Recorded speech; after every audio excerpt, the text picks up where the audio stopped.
2 கொரிந்தியர் 2:14 நாம் கவனித்து கொண்டிருக்கிறோம். கிறிஸ்துவுக்குள் எப்பொழுதும் எங்களை வெற்றி சிறக்க பண்ணி எல்லா இடங்களிலேயும் எங்களை கொண்டு அவரை அறிகிற அறிவின் வாசனையை வெளிப்படுத்துகிற தேவனுக்கு ஸ்தோத்திரம் உண்டாவதாக.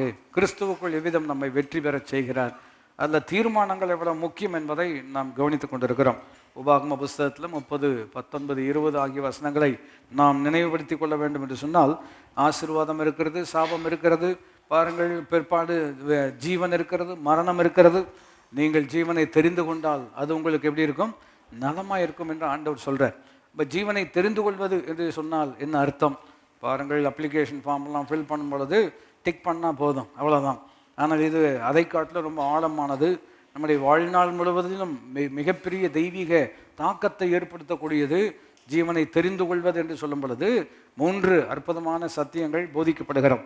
உன் தேவனாகிய கர்த்தரிடத்தில் அன்பு கூர்ந்து அவருடைய சத்தத்திற்கு செவி கொடுத்து அவரையே பற்றி கொள்வாயாக, அவரே உனக்கு ஜீவனும் தீர்க்காயுசுமாக இருக்கிறார் என்று வேதம் நமக்கு சொல்கிறோம். அதாவது choose life by loving God, by obeying his voice and by holding on to him என்றால் ஆங்கில பதம் ரொம்ப அற்புதமாக நமக்கு போதிக்கிறோம். ஆகையினால 2வது பகுதி நாம் கவனித்து கொண்டிருக்கிறோம். அவருடைய சத்தத்திற்கு செவி கொடுத்து என்று சொல்லும் பொழுது அவருடைய சத்தம் கேட்கிறது, அவர் சொல்லுவது எனக்கு புரிகிறது. அடுத்த கட்டம் என்னவென்று கேட்டால், புரிந்தவர்கள் புரிந்தபடி வாழ்க்கையில் அவைகளை என்ன செய்ய வேண்டும்?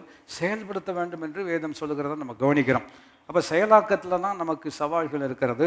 அதை எவ்விதம் மேற்கொள்ளும்படியாக ஆண்டவர் நமக்கு உதவி செய்கிறார் என்பதை நாம் கவனித்து கொண்டிருக்கிறோம். யோவான் சுவிசேஷம் 4வது அதிகாரம் 34வது வசனத்தை மீண்டுமாக நாம் வாசிக்கும்படியாக இருக்கிறோம். இயேசுதான் நமக்கு பிரதானமான முன்மாதிரி, the champion of our faith என்று எபிரேயர் 12 அவரை குறித்து சொல்லுகிறோம். ஆகினால யோவான் 4வது அதிகாரம் 34ஆம் வசனத்தை நாம் இணைந்து வாசிக்கும்படியாக இருக்கிறோம். வாசிப்போம். இயேசு அவர்களை நோக்கி, நான் என்னை அனுப்பினவருடைய சித்தத்தின்படி செய்து அவருடைய கிரியையை முடிப்பதே என்னுடைய போஜனமாக இருக்கிறது என்று சொல்கிறார். இப்போ இயேசு சொல்லக்கூடிய அற்புதமான வார்த்தை என்னவென்று கேட்டால், அவருடைய சித்தம் செய்வது தான் எனக்கு பலன், அவருடைய சித்தம் செய்வதில் தான் எனக்கு என்ன இருக்கிறது? பலன் இருக்கிறது. My nourishment comes from me doing the will of the father என்று இருக்கிறோம். அதாவது அதனுடைய அற்புதமான விளக்கம் என்னவென்று கேட்டால், எனக்கு போஷாக்கு கொடுப்பது என்னவென்று கேட்டால் தேவனுடைய சித்தம் செய்வது என்று இயேசு சொல்லுகிறார். அப்படி சித்தம் செய்யும் பொழுது பாருங்கள், செய்வதற்கான சுதந்திரத்தை வார்த்தையின் மூலமாக தேவன் நமக்கு அருளுகிறார். சித்தம் செய்வது என்று சொன்னாலே மறுபடியும் புரிந்து கொள்ள வேண்டிய மிக அடிப்படையான விஷயம் என்னவென்று கேட்டால், தேவ சித்தம் தான் எப்படி அறிந்து கொள்ள முடியும்? What is God's will for me? தேவ சித்தம் என்றால் என்ன என்று ஒரு கேள்வி கேட்போம் என்று சொன்னால், சத்திய ரீதியாக எளிமையான விளக்கம் சொல்ல வேண்டும் என்று கேட்டால், சித்தம் தான் வார்த்தை, வார்த்தை தான் சித்தம். எல்லாரும் இணைந்து சொல்லும்படியாக இருக்கிறோம். சித்தம் தான் வார்த்தை. ஆமாம், போன வாரம் உங்களுக்கு சொன்னது போல் உயில் எழுதி வைக்கிற மாதிரி தான் இல்லையா? தேவன் தன்னுடைய மனதில் நமக்கு என்னெல்லாம் கொடுக்க வேண்டும் என்று நினைத்திருக்கிறாரோ அதையெல்லாம் எழுதி வைத்திருக்கிறார். எழுதி வைத்தவர் எப்படி இருக்கிறது என்று கேட்டால், உலகத்தினுடைய முறைமையை கவனித்து பார்ப்போம் என்று சொன்னால், எழுதி வைத்தவர் மரித்த பின்புதான் அது உங்களுக்கு சொந்தமாக மாறும். ஆனால் இங்கு விசேஷம் என்னவென்று கேட்டால், நான் உனக்கு சொன்னதை, நான் உனக்கு எழுதி கொடுத்ததை நிறைவேற்றி முடிக்கிற வரைக்கும் நான் உன்னை விட்டு விலகுவதும் இல்லை, உன்னை கைவிடுவதும் இல்லை. அவ்வளவு சிறப்பான விஷயம்தான் கிறிஸ்தவ வாழ்க்கையாக இருக்கிறதை வேதம் தெளிவாக போதிக்கிறோம். அப்போ சித்தம் செய்யணும்னு ஒரு நமக்கு விருப்பம் இருக்கிறது. அந்த விருப்பத்தோடு கூட தேவ அற்புதமான ஒரு ஃப்ரீடம் இல்லையா, அது சுயாதீனத்தை கர்த்தர் கொடுக்குறார். கடந்த வாரத்தில் அதை தான் நாம் கவனித்திருக்கிறோம். என்னவென்று பார்ப்போம் என்று சொன்னால் இல்லையா, the freedom to do the will of God என்று சொல்லும் பொழுது, பாவம் செய்யாமல் இருப்பதற்கும் சுதந்திரம் இருக்கிறது, சித்தம் செய்வதற்கும் சுதந்திரம் இருக்கிறது. சொல்லுங்கள், பாவம் செய்யாமல் இருப்பதற்கு இல்லையா? அது எப்படி பாவம் செய்யாமல் இருப்பதற்கு சுதந்திரம்? அது எதனால் வந்திருக்கிறது என்று ஒரு கேள்வி கேட்போம் என்று சொன்னால், வேதம் இவ்விதமாக ரோமர் 8:1-2 வசனங்கள், இதை இப்பொழுது நாம் கவனிக்க போகிறதில்ல. அங்கு வேதம் சொல்ல, கிறிஸ்து இயேசுவில் உள்ள ஆவியின் பிரமாணம் பாவம் மரணம் என்கின்ற பிரமாணங்களிலிருந்து நம்மை விடுதலையாக்கி இருக்கிறதே இல்லையா? கிறிஸ்து நமக்கு ஏற்படுத்தி கொடுத்திருக்கிற சுயாதீன நிலைமையில் நிலை கொண்டிருப்போம். எல்லாவற்றையும் அனுபவிக்க எனக்கு என்ன இருக்கிறது? அதிகாரம் இருக்கிறது. ஆனால் நான் ஒன்றிற்கும் அடிமைப்பட்டிருக்க மாட்டேன் என்று பவுல் சொல்லக்கூடிய வார்த்தைகளை எல்லாம் நாம் கவனித்திருக்கிறோம்.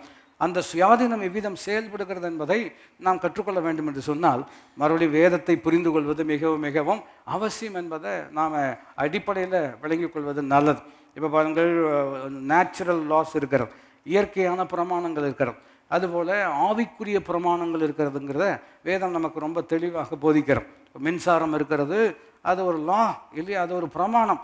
அந்த பிரமாணம் எப்படி செயல்படுகிறது என்பதை ஜனங்கள் விளங்கி கொண்டதின் விளைவு அந்த பிரமாணத்தினால் வரக்கூடிய இவ்வளோ நன்மைகளை நாம் என்ன செய்கிறோம், அனுபவிக்கக்கூடியவர்களாக இருக்கிறோம் இல்லையா. அதே விதமாக பிரமாணம் எப்படி செயல்படுகிறது என்று தெரியாமல் அதை தவறாக பிரயோஜனப்படுத்த முற்பட்டால் அதனுடைய விளைவு என்னவாக இருக்கும் என்பதை நாம் என்ன செய்திருக்கிறோம், அறிந்திருக்கிறோம்.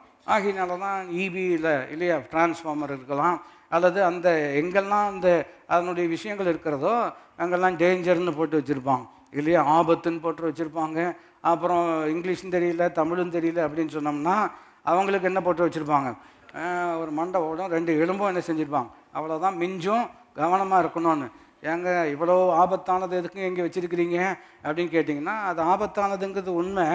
அதை சரியான விதத்தில் பயன்படுத்தினால் ரொம்ப ஆசீர்வாதம் இல்லையா. கிளைமேட் கூடுது, அதை எப்படி பயன்படுத்தணும்னு தெரிஞ்சவங்க ஏசியும் கண்டுபிடிச்சி இல்லையா, நல்ல ஏசி போட்டு நல்லா தூங்கி நேரத்தில் ஆலயத்துக்கு வர கர்த்தர் கிருபை கொடுத்துருக்கிறார். நான் சொல்கிறத விளங்கி கொள்ள முடிகிறது தான். அதே விதமாக when you break natural laws you will have natural consequences பொதுவான அறிவு சொல்லுகிறோம். இயற்கை பிரமாணங்களை மீறினால் இயற்கை விளைவுகள் என்ன செய்யும், வரக்கூடியதாக இருக்கிறோம். அதுபோல் ஆவிக்குரிய பிரமாணங்கள் எவ்விதம் செயல்படுகிறது என்பதை நாம் புரிந்து கொள்வோம் என்று சொன்னால் அதனால் வரக்கூடிய நன்மை நமக்கு மிகப்பெரிய ஆசீர்வாதத்தை தரக்கூடியதாக இருக்கிறோம். ஆகையினால்தான் பவுல் ரொம்ப உறுதியாக சொல்கிறார், எல்லாவற்றையும் அனுபவிக்க எனக்கு என்ன இருக்கிறது, அதிகாரம் இருக்கிறது, ஒன்றிற்கும் நான் அடிமைப்பட்டு இருக்க மாட்டேன். என்னங்க ஓவர் கான்ஃபிடென்ட்டாக பேசுகிறீங்க என்று ஒரு வேளை ஒருவன் சொல்லலாம். இது ஓவர் கான்ஃபிடென்ஸ் இல்லை, இது காட் கான்ஃபிடென்ஸ், செல்ஃப் கான்ஃபிடென்ஸும் கிடையாது. நான் என்னை நம்பி இந்த வார்த்தையை சொல்லவில்லை, நான் அவரை நம்பி இருக்கிறபடினால் அவர் சொன்ன வார்த்தையை சொல்லுகிறேன். அவர் என்னில் இதை நிறைவேற்ற எப்படிப்பட்டவராக இருக்கிறார், வல்லவராக இருக்கிறார். அப்போ இதை விளங்கிக் கொள்வது ரொம்ப ரொம்ப முக்கியம் இல்லையா. இதை விளங்கி கொள்ள வேண்டும் என்று சொன்னால் கடந்த வாரத்தில் அதை ஆரம்பித்திருக்கிறோம், அதை தொடர்ந்து கவனிப்பது நமக்கு நன்மையாக இருக்கும். யோவான் சுவிசேஷம் 8வது அதிகாரத்தில் பாருங்கள், இந்த freedom to do the will of God, தேவனுடைய சித்தம் செய்வதற்கான மிகப்பெரிய சுதந்திரம், மிகப்பெரிய ஆளுகை ஆண்டவர் நமக்கு கொடுக்கிறார். எதன் மூலம் கொடுக்கிறார், எப்படி அது செயல்படுகிறது, அதனுடைய விளைவு எவ்விதம் நம்முடைய வாழ்க்கையை இன்பகரமாக கர்த்தர் அதை மாற்றுகிறார். துன்பத்தின் மத்தியிலேயும் சவாலின் மத்தியிலேயும் யோவான் 8வது அதிகாரத்தை நாம் கவனிப்போம் என்று சொன்னால் 30ஆம் வசனத்திலிருந்து நம்ம பார்க்கும்படியாக இருக்கிறோம். யோவான் சுவிசேஷம் 8வது அதிகாரம் 30ஆம் வசனத்திலிருந்து 32 வரைக்கும் நாம் இணைந்து வாசிக்கும்படியாக இருக்கிறோம். வாசிப்போம். இவைகளை அவர் சொல்லுகையில் அநேகர் அவரிடத்தில் விசுவாசம் வைத்தார்கள். இயேசு தம்மை விசுவாசித்த யூதர்களை நோக்கி, நீங்கள் என் உபதேசத்தில் நிலைத்திருந்தால் மெய்யாகவே என் சீஷர்களாக இருப்பீர்கள், சத்தியத்தையும் அறிவீர்கள், சத்தியம் உங்களை என்ன செய்யும், விடுதலையாக்கும் என்று சொல்கிறார். இப்போ நிறைய நேரங்களில் நம்ம 32ஆம் வசனத்தை மாத்திரம்தான் பிரதானமாக சொல்லுவோம். என்ன சொல்லுகிறோம், அடிக்கடி நாமளே சொல்லிட்டு தான் இருப்போம், சத்தியத்தை அறிவீர்கள், சத்தியம் உங்களை என்ன செய்யும், விடுதலையாக்கும்னு சொல்கிறோம். மறுபடியும் கேள்வி இவ்விதம் எழுப்புவது நல்லது. சத்தியத்தை எப்பொழுது அறிவீர்கள், எப்படி அறிந்து கொள்வீர்கள் என்று கேட்பது ரொம்ப ரொம்ப முக்கியம். இன்னும் சொல்ல வேண்டும் என்றால் சிலர் சத்தியத்தையும் விட்டுருவாங்க, அந்த வசனத்தில் எதை மாத்திரம் பிடிச்சிக்கிறாங்க, விடுதலைங்கிற வார்த்தை மாத்திரம் என்ன செய்கிறாங்க, பிடிச்சிக்கிறாங்க. மறுபடியும் அவங்கள குறையாக சொல்கிறோமா, இல்லை நாம் பூர்ணமாக புரிந்து கொள்வது நமக்கு ரொம்ப ரொம்ப நல்லது. விடுதலை அதாவது விடுதலையின் ஜெபம் இருக்கிறது, விடுதலை பெருவிழா இருக்கிறது, விடுதலை இரவு ஜெபம் இருக்கிறது, அப்புறம் விடுதலை வியாழக்கிழமை பிரேயர் இருக்கிறது. அது எல்லாமே நல்லது தான் இல்லையா, அதெல்லாம் நம்ம குறையாக சொல்லலாம். ஆனால் வசனத்தினுடைய கோர்வையை நாம் கவனிப்பது ரொம்ப ரொம்ப அவசியம் இல்லையா. கோர்வை எப்படி சொல்லியிருக்கிறது இல்லையா, சத்தியத்தையும் அறிவீர்கள், சத்தியம் உங்களை என்ன செய்யும், விடுதலையாக்கும். அப்போ ரிவர்ஸில் போகிறது நல்லது, நமக்கு விடுதலை தான் வேணும் இல்லையா. இப்போ எப்படி அந்த விடுதலை கிடைக்கும், சத்தியத்தையும் அறிவீர்கள்னு சொல்கிறாரு. சத்தியத்தை எப்படி அறிவீர்கள் இல்லை, எப்படி என்ன பார்த்தா என்ன அர்த்தம், சத்தியத்தை எப்படி அறிவீர்கள், அதுக்கு முந்தின வசனம் ரொம்ப எளிமையாக, ஆண்டவருடைய வார்த்தை ரொம்ப சிறப்பானவர். தேவன் நம்மை குழப்புகிறவர் அல்ல, நம்மை குழப்ப வேண்டிய அவசியம் அவருக்கு இல்லை, அவர் குழம்பினவரும் அல்ல. நான் சொல்வது எத்தனை பேருக்கு புரிந்து ஆமேன்னு சொல்ல முடியும். அதனால தான் பவுல் சொல்கிறார், அவர் நம்முடைய தேவன் குழப்பத்திற்கு தேவனாகிறாமல் சமாதானம், ஆர்டர்னு இருக்கிறோம். ஆர்டர்னு சொல்லும் பொழுது எல்லாவற்றையும் ஒழுங்கும் கிரமமாக வரிசை முறையாக நம்முடைய வாழ்க்கையில் சிறப்பாக செய்யக்கூடிய தேவனாக இருக்கிறார். ஆக நீங்கள் கவனித்து பார்ப்பீர்கள் என்று சொன்னால் விடுதலை வேணும். விடுதலை வேணும்னா சத்தியம் வேணும். சத்தியம் வேணும்னா எப்படி சத்தியத்தை நம்ம புரிந்து கொள்ள முடியும்? சத்தியத்தை அறிந்து கொள்வீர்கள் என்று இருக்கிறது அல்லவா? அறிந்து கொள்றதுங்கிறது ரொம்ப ரொம்ப முக்கியமான ஒரு விஷயம். ஆக அதை எப்படி நம்ம அறிந்து கொள்ள முடியும் என்று கேட்டால் மறுபடியும் 30ஆம் வசனத்திலிருந்து தான் ஆரம்பிக்கணும். எப்படி இருக்கிறது? இவைகளை அவர் சொல்லுகையில் அநேகர் அவரிடத்தில் விசுவாசம் வைத்தார்கள். அப்போது விசுவாசம் ரொம்ப மறுபடியும் அஸ்திபாரமான ஒரு உபதேசம். விசுவாசம் இல்லாமல் தேவனுக்கு பிரியமாக இருப்பது கூடாது, நடக்கவே நடக்காது இல்லையா? அப்போ விசுவாசம் எப்படி வருகிறது? விசுவாசம் it is impossible to please God without faith என்று இருக்கிறோம். விசுவாசம் இல்லாமல் தேவனுக்கு பிரியமாக இருப்பது முடியவே முடியாது. அப்போ அவரை பிரியப்படுத்தணும் தான் எனக்கு விருப்பம் இல்லையா? அவர் இந்நேர பிரியமாக இருக்கிறாருங்கிறத நான் அறிந்திருக்கிறேன். காரணம் இன்றைக்கி உயிரோடு இருப்பதே அவர் எனக்கு பாராட்டிய சுத்த கிருபை. நம்ம இங்கே இருக்கிற அநேகர் எல்லாரும் எப்போவோ போய் சேர்ந்திருக்க வேண்டிய ஆட்கள். அப்படிப்பட்ட சூழ்நிலையெல்லாம் நம்ம வாழ்க்கையில் வந்திருக்கிறது இல்லையா? நம்முடைய கண்களுக்கு புலப்பட்ட சில ஆபத்துகள் நமக்கு தெரியும். நம்முடைய கண்களுக்கு புலப்படாத ஆபத்துகள் ஏராளம் இருந்திருக்கிறது. அவைகள் எல்லாவற்றிலும் கர்த்தர் நம்மை அற்புதமாக காத்திருக்கிறார். ஆகையினால் இன்றைக்கு ஆலயத்தில் நாம் அமர்ந்திருப்பது நம்முடைய திறமையல்ல, நம்முடைய சாமர்த்தியமெல்லாம் ஒன்றும் கிடையாது. எல்லாரும் இணைந்து சொல்லும்படியாக இருக்கிறோம், தேவனுடைய சுத்த கிருபை இல்லையா? அப்போ அந்த கிருபை அதனுடைய விளைவு கவனித்து பார்க்கிறோம். அவருக்கு நம்ம மேலே வச்சிருக்கிற பிரியம் நாம் அவர் மேலே பிரிய வைக்கணும் அப்படின்னு சொன்னோம்னா காசு பணம்லாம் கொடுக்கறது மூலமாக அல்ல, அது இன்னொரு எக்ஸ்பிரஷன். ஆனால் அடிப்படை விஷயம் என்னவென்று கேட்டால் அவர் மேல் நாம் நம்பிக்கை வைப்பது, அவர் மேல் நாம் விசுவாசம் வைப்பது. அதனால தான் பைபிள் சொல்லுகிறது, உன் விசுவாசமே உலகத்தை ஜெயிக்கிற ஜெயம். அந்த விசுவாசம் எப்படி வருகிறது என்று ஒரு கேள்வி கேட்கும் பொழுது தான் இவைகளை அவர் சொல்லுகையில் அநேகர் அவரிடத்தில் என்ன செய்தார்கள்? விசுவாசம் வைத்தார்கள் என்று இருக்கிறோம். அப்போ மறுபடியும் எளிமையான பிரமாணம், விசுவாசம் எதனால் வரும்? கேட்கறதுனால வரும். எதை கேட்பதினால் வருகிறது? இப்போ நியூஸை கேட்பதினால் என்ன வருகிறது? விசுவாசம் வருகிறதா, பயம் வருகிறதா? இல்லையா? பயம்தான் வருகிறோம். அப்போ இந்த பிரமாணம் ஜென்ரலாக அப்படி தான் ஒர்க் பண்ணும் இல்லையா? எதை கேட்குறோமோ அதன் விளைவாக நமக்குள்ள ஒரு மாற்றம் வரக்கூடியதாக இருக்கிறோம். சிலர் வெறும் நியூஸே பார்த்துட்டு இருக்கிறதுனால அவங்களுக்கு ஒரே பயமாக இருக்கிறது. என்ன பயமாக இருக்கிறது? அதாவது சிலருக்கு இந்த அடிஷ்னல் சிலிண்டர் இருக்கிறதுனால கொஞ்சம் தைரியம் இருக்கிறது இல்லையா? நாங்கள் நல்ல வேலை பார்த்துக்கோங்க, நாங்கள் முன்னமே என்ன செஞ்சிட்டோம், வாங்கி வச்சிட்டோம், இருக்கட்டும் இது எத்தனை மாதம் இழுக்கும்னு நான் சொல்வது உங்களுக்கு பயப்பட வேண்டாம். மறுபடியும் பயத்துக்காக இதெல்லாம் சொல்லலை, பேனிக்காக வேண்டாம்னு எல்லோரும் சொல்கிறாங்க. ஆனால் இதுதான் அடிப்படை விஷயம் இல்லையா? அவங்க குண்டு போட்டாங்களாமா, ஆமாம்மா அப்படின்னு ஃபஸ்ட்டு வாரம் எல்லோரும் பேசிட்டு இருந்தாங்க. இப்போ இந்த வாரத்துலேருந்து குண்டு போட்டானுங்க அப்படின்னு சொல்கிறாங்க. ஏன்னா அங்கே குண்டு மாத்திரம் கிடையாது, நம்ம வீட்லேயும் குண்டு போட்டு விட்டானுங்க. எந்த மாதிரி குண்டு? நான் சொல்ல விலையும் கொள்ள முடிகிறதா? வீட்டில் இருக்கிறவங்களுக்கு சிலிண்டர் இருக்கிறது பிரச்சனை இல்லை, தொழில் பண்ணக்கூடியவர்கள் இல்லையா, அவங்களுக்கு ஒவ்வொரு நாளும் கடை போட்டு தான் அவங்க வாழ்க்கை நடத்தணும்னு சொன்னோம்னா அது இல்லைன்னு சொன்னால் அவங்களுக்கு எவ்வளோ பெரிய ஒரு சிரமம், இதெல்லாம் நம்ம புரிஞ்சுக்கொள்கிறோம். இப்படிப்பட்ட ஒரு சூழ்நிலையில் விசுவாசம் எதை கேட்பதினால் வரும்? அவர் பேசுவதை கேட்பதினால் வரும். ஆகினால நீங்கள் வாட்ஸ்அப்பை கேட்டுக்கொண்டு இருப்பதினால் வராது, பயம்தான் வரும். நியூஸ் கேட்கக்கூடாதுன்னு அல்ல, நியூஸை கேட்கலாம். ஆனால் அதே சமயத்தில் அவர் என்ன சொல்கிறாருன்னு கேட்குறது ரொம்ப ரொம்ப முக்கியம். ஏன் நியூஸை கேட்டால் பயம் வருது, அவர் சொல்கிறத கேட்டால் தைரியம் வருது. அப்போ நீங்கள் எதை கேட்கணும்? அதிகமாக தேவனுடைய வார்த்தையை கேட்பது ரொம்ப ரொம்ப முக்கியம் என்று வேதம் சொல்லுகிறார். அப்போ 30ஆம் வசனத்தை மறுபடியும் கவனிப்போம் என்று சொன்னால், இவைகளை அவர் சொல்லுகையில் அநேகர் அவரிடத்தில் என்ன செய்தார்கள்? அப்போ விசுவாசம் இல்லையா? சொன்னோன்னே விசுவாசம் நமக்குள்ளே வருகிறது. இந்த விசுவாசம் நிறைவுக்கு நேராக போகணும், விடுதலைக்கு நேராக போக வேண்டும் என்று சொன்னால் அடுத்த வசனம் ரொம்ப முக்கியமான வார்த்தை. இயேசு தம்மை விசுவாசித்த யூதர்களை நோக்கி, நீங்கள் என் உபதேசத்தில் நிலைத்திருந்தால் மெய்யாகவே எனக்கு எப்படி இருப்பீர்கள்? நிறைய பேர் கேட்டுட்டு போகிறவங்கலாம் இருக்கிறாங்க. இந்த விதைக்கிறவனுடைய உவமையை நீங்கள் கவனித்து பார்ப்பீர்கள் என்று சொன்னால், இந்த பலன் கொடாதவர்கள் எல்லாருமே வசனம் கேட்ட ஆட்கள் தான், கேட்காத ஆட்கள் எல்லாம் கிடையாது. பாருங்கள், வழி அருகே விதைக்கப்படுகிறவர்கள் எப்படிப்பட்டவர்கள் என்று கேட்டால் வசனத்தை என்ன செய்தார்கள்? கேட்டார்கள். அவங்க எல்லாம் நம்மளும் இன்னைக்கு கேட்கத்தான் செய்கிறோம், ஆனால் அதில் நம்ம நின்றக்கூடாதுங்கிறது தான் இன்றைக்கு நான் உங்களை உற்சாகப்படுத்தக்கூடிய வார்த்தை. நிறைய கிறிஸ்தவர்கள் எல்லாரும் இன்றைக்கு ஆலயத்துக்கு போகக்கூடிய பாக்கியம் நமக்கு ஆண்டவர் கொடுத்துருக்கிறாரு.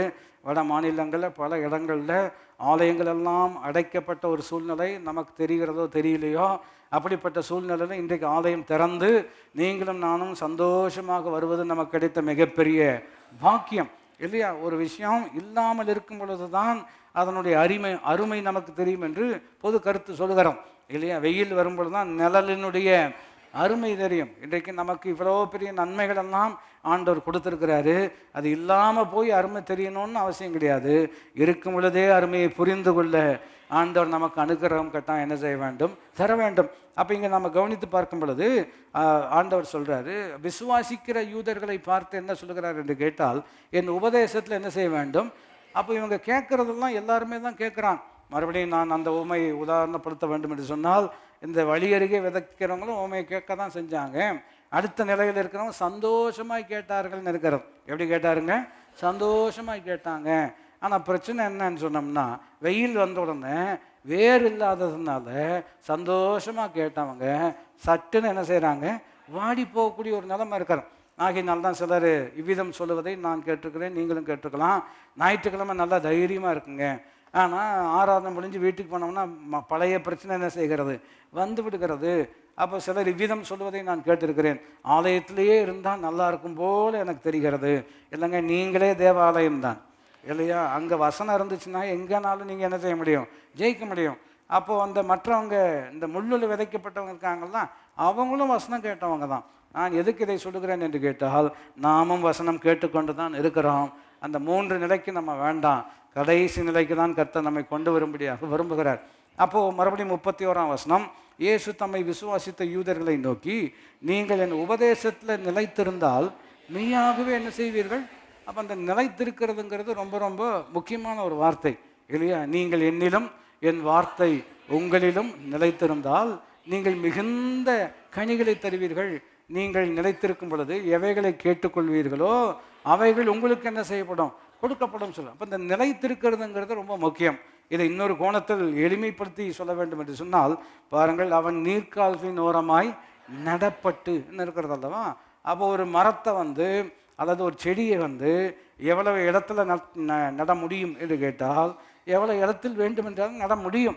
ஆனால் அது எப்பொழுது பலன் கொடுக்கும் என்று சொன்னால், ஓரிடத்துல என்ன செய்திருக்க வேண்டும்? நடப்பட்டிருப்பது ரொம்ப ரொம்ப முக்கியம். ஆகினால தான் பாருங்கள், நிறைய பேர் ஒரு வேலை போகிறாங்க. இப்போ சிலருக்கெல்லாம் ரிட்டையர்மெண்ட் வருது. அப்போ ரிட்டையர்மெண்ட்டில் அது ரொம்ப பெருமையாக சொல்லக்கூடிய வார்த்தை என்னவென்று கேட்டால், 35 வருஷங்கள் அந்த வேலையில் பணி செய்யும்படி ஆண்டவர் உதவி செஞ்சுருக்கிறாரு. 35 வருஷம்னு சொல்லும் பொழுது மறுபடியும் அதனுடைய அருமை புரிந்தவர்களுக்கு தான் அதனுடைய விசேஷம் தெரியும்.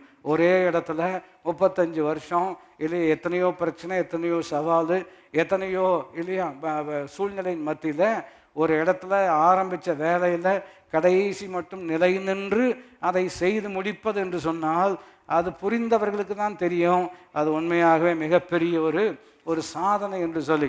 சிலர் சொல்லுவாங்க, 35 வருஷத்தில் நான் 70 இடத்துல வேலை செஞ்சுருக்கிறேன் அப்படின்னு சொன்னோம்னா அது ஒரு ப்ரோஃபைல் தான் இல்லையா? பரவாயில்ல, 35 வருஷத்தில் 70 இடத்துல என்ன செஞ்சுருக்கிறாரு? வேலைக்கு வச்சுருக்கிறாங்க அப்படின்னு சொன்னோம்னா 69 இடத்துல அவரை வேலையிலேருந்து நீக்கியிருக்கிறாங்க. நான் சொல்கிறது உங்களுக்கு புரிகிறதா? அப்படின்னு நம்ம புரிஞ்சுக்கலாம். எதுக்கு இதை உதாரணப்படுத்துகிறேன் என்று கேட்டால், இந்த ஸ்டிக்கபிலிட்டின்னு சொல்லுவாங்க. ஸ்டிக்கபிலிட்டின்னு சொன்னோம்னா ஒரு இடத்துல நிலை நிற்பது நல்ல குணம். சொல்லுங்க, ஒரு இடத்துல நிலை நிற்பது ரொம்ப நல்ல குணம். இப்போ எப்படிப்பட்ட உலகத்தில் இருக்கிறோம் என்று கேட்டால், யூஸ் அண்ட் த்ரோ ஒரு கருத்தில் இருக்கிறோம். கான்செப்ட் யூஸ் அண்ட் த்ரோன்னா உங்களுக்கு புரிகிறதா? பல முறை இதெல்லாம் நம்ம கவனித்த விஷயம்தான். பாருங்கள், ஒரு காலத்தில் டம்ளர் எல்லாம் எவர் சில்வர் டம்ளர் இல்லையா கல்யாணத்தில் கொடுத்துருப்பாங்க. அந்த டம்ளர் இன்றைக்கும் வீட்டுக்கு போனீங்கன்னா என்ன செய்யும்? அங்கேயே தான் இருக்கும் இல்லையா? எங்கள் வீட்டில் சில டம்ளரெல்லாம் இருக்கிறது, AARUன்னு அதில் என்ன செஞ்சுருப்பாங்க? பிரிண்ட் பண்ணியிருப்பாங்க. அருமை நாயகம் அற்புதம் அப்படிங்கிறதுக்கு தான் அதில் போட்டு வச்சுருப்பாங்க. அந்த டம்ளர் இன்றைக்கும் இருக்கிறது இல்லையா? அவங்களுக்கு எப்போ கல்யாணம் ஆகி இப்போ எவ்வளோ வருஷங்கள் ஆயிடுச்சு, அந்த டம்ளர்லாம் வச்சுருக்குறாங்க.